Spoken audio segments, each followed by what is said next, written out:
जे थलापती विजयला जमलं नाही ते महाराष्ट्राच्या ठाकरे ब्रँडनं करून दाखवलं। नीट पेपर फुटी आणि एनटीएच्या गोंधळावरून देशभरातून विद्यार्थ्यांचा उद्रेक झाला। जंतर मंतरवर विद्यार्थ्यांवर लाठीमारही झाला, त्यावरून संताप उसळला।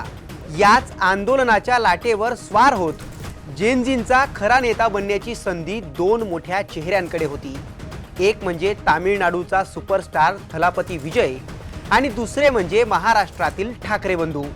दोघांचीही प्रचंड लोकप्रियता, दोघेही यूथ आयकॉन।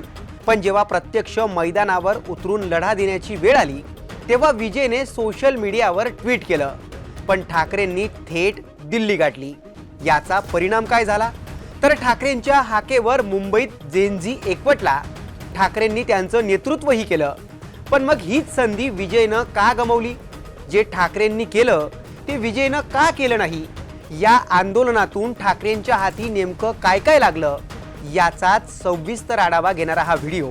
नमस्कार, मी प्रसाद आणि तुम्ही पाहतायत न्यूज 18 मराठी। नीट पेपर फुटीचा मुद्दा फक्त उत्तर भारतापुरताच मर्यादित होता का?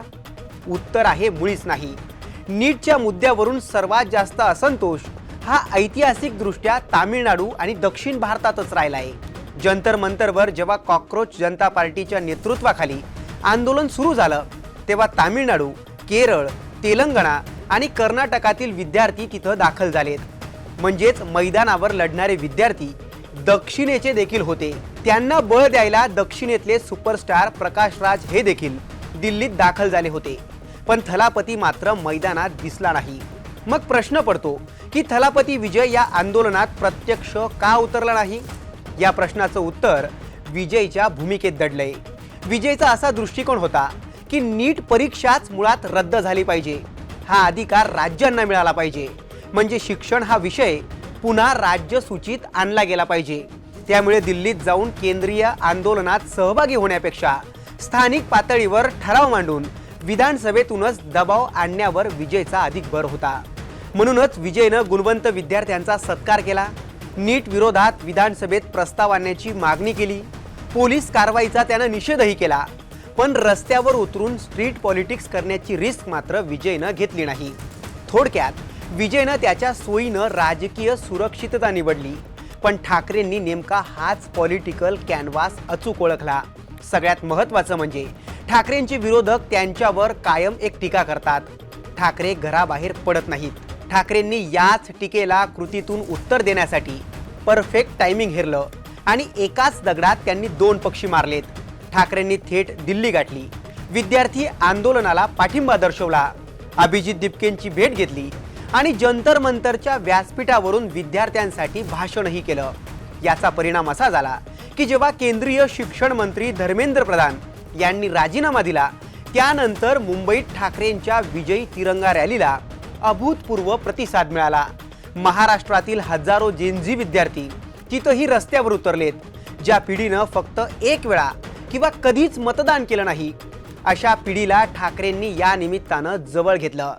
सगळ्यात महत्त्वाचं म्हणजे जेनजी हा कोणत्याही नेत्याचा आंधळा भक्त नाहीये, त्याला सोशल मीडियावरील लांबलचक भाषणांपेक्षा ऑन ग्राउंड ॲक्शन करणारा नेता हवाय। ठाकरेंनी नेमकं हेच हेरलं। थलपती विजयकडे संपूर्ण देशातल्या आणि विशेषतः साऊथच्या तरुणांचा एक नवा राष्ट्रीय नेता बनण्याची नामी संधी होती।